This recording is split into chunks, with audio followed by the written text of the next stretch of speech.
Hello. तो आज मैं बात करूंगी, ये स्क्रीन पे जो ये आपको लड़की दिख रही है, ये जयपुर की आयुषी है। और आज मैं इसी की बात करूंगी। इसने अपनी ही माँ की सुपारी दे दी, मतलब अपनी ही माँ को मरवा दिया। और किसके साथ मिलके? अपने ही भाइयों के साथ मिलके, कजिन भाई, चाचा का बेटा, ताऊ का बेटा, इनके साथ मिलके इसने अपनी ही माँ को मरवा दिया।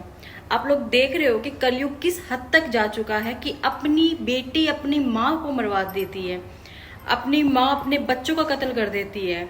आप लोग देख रहे हो किस हद तक कलयुग जा चुका है। तो ये जयपुर की आयुषी है, जिसने अपने, इसके पापा मतलब सरकारी पोस्ट पे थे। तो अभी 1 साल पहले इसके पापा की डेथ हो जाती है। तो वो जो नौकरी इसके पापा की थी वो इसकी माँ को मिल जाती है। और करोड़ों की संपत्ति होती है इनके पास। तो उसकी माँ के साथ इसका रोज झगड़ा चलता है उस संपत्ति को लेके। नौकरी इसको चाहिए थी, लेकिन वो नौकरी माँ को मिल जाती है। तो इसने उस नौकरी के लिए अपने चाचा के ताऊ के बेटे के साथ मिलके अपनी माँ की हत्या करवा दी। और इसने इस तरीके से साजिश रची, 7 लाख की सुपारी दी थी इसने मतलब जिससे मरवाया उसको।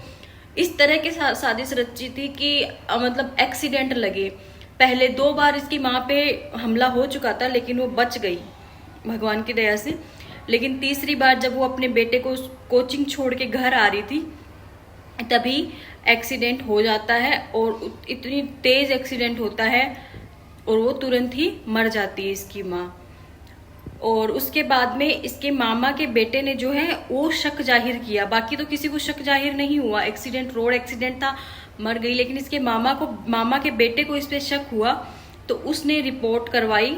और उसके बाद तो उसकी वजह से पुलिस को भी शक हुआ और पुलिस ने इनको हिरासत में ले लिया है। 7 लोग और पकड़े गए हैं इसके साथ। और इसका जो चाचा का बेटा था वो फरार है, वो अभी तक पकड़ा नहीं गया है। तो आप लोग देखो किस हद तक कलयुग पहुंच गया है कि अपने ही बच्चे अपनी ही माँ को मरवा रहे हैं। मत करो ज्यादा की लालसा। ज्यादा की लालसा ना आपको ऐसी सिचुएशन में डाल देती है कि ज्यादा तो छोड़ो, आपको थोड़ा भी नहीं मिलता है। आप सोचो इसकी जिंदगी जेल में कटेगी, माँ बाप दोनों गए, क्या करेगी ऐसे पैसों का। लेकिन अपने ही बच्चे अपने ही मतलब खूनी बन जाते हैं पैसों के लिए। किस हद तक कलयुग आ गया। आप लोगों की इस बारे में क्या राय है, कमेंट करके जरूर बताना।